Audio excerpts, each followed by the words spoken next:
My furthest back memory, I suppose, of the towpath would have been fishing under Carrick, which is probably 4 miles above the town of Carrick On Suir with my father, as probably a 3 or 4 year old, and taken home, I think it was 9 pail.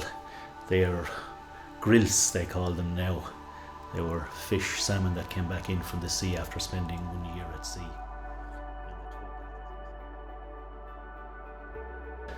Our family ties to the towpath go back many hundreds of years.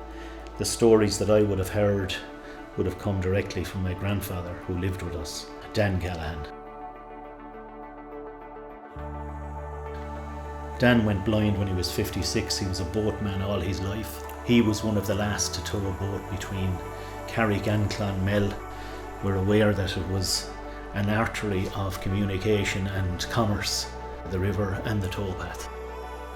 It is absolutely divine to see the hills, the fields, the river, the shadows, the reflections in the water, and the sun is shining, and you're cycling along and you're saying, oh my God, I hope not too many find out about it. Do you remember the swans coming up Bridge Street? All of their wings would be out, heaps of them. They used to march up Bridge Street. Whatever it's part of their routine, it only happened once a year, I think, and they all marched up Bridge Street. I went on boating out with anyone that was available. I went everywhere on the boats and on a motorboat with Mullinses, and I used to go up and down the river, and God, I had a great time in the river. I lived in it. I absolutely lived in it.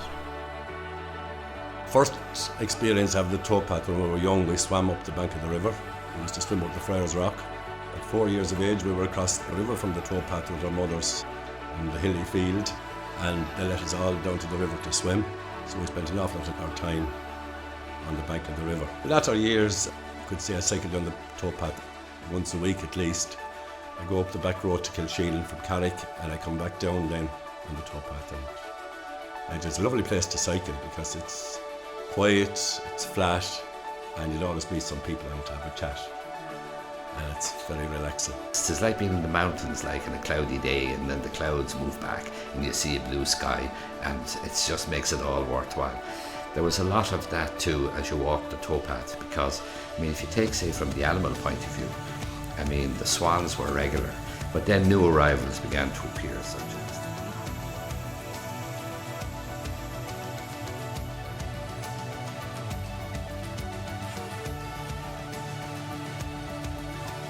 so there's all this, there's this colour, there's all this light, there's this movement, and when you're out there by the river, you're very much a part of that, and that's the attraction all the time. You could never be bored, I feel like, and the river is forever in conversation with you, like if you just listen. It's wonderful to see the towpath back in use today. We have a new surface put on it which can be arguably good or bad, time will tell in itself, but it's wonderful to see people using the towpath, and it's coming back into being in a bigger way as a health and an activity usage. As I say, the river it has run and will run when all of us are dead and gone, so we're only custodians, and if we could keep it and maintain it in some format, it would be wonderful. Well, that's really what the towpath would mean to me. Long, long ago when I was young, 'twas many a song my mother sang. 'Tis many a strain comes back to me, first heard and loved beside her knee. And one old song of all the rest, that stirred or soothed my infant breast, was sung to such a plaintive air, it set me weeping unaware. Yet, though the teardrops fell, I would not go to rest without the song on which she sang about, the river Suir that runs so pure to Carrick from Clonmel.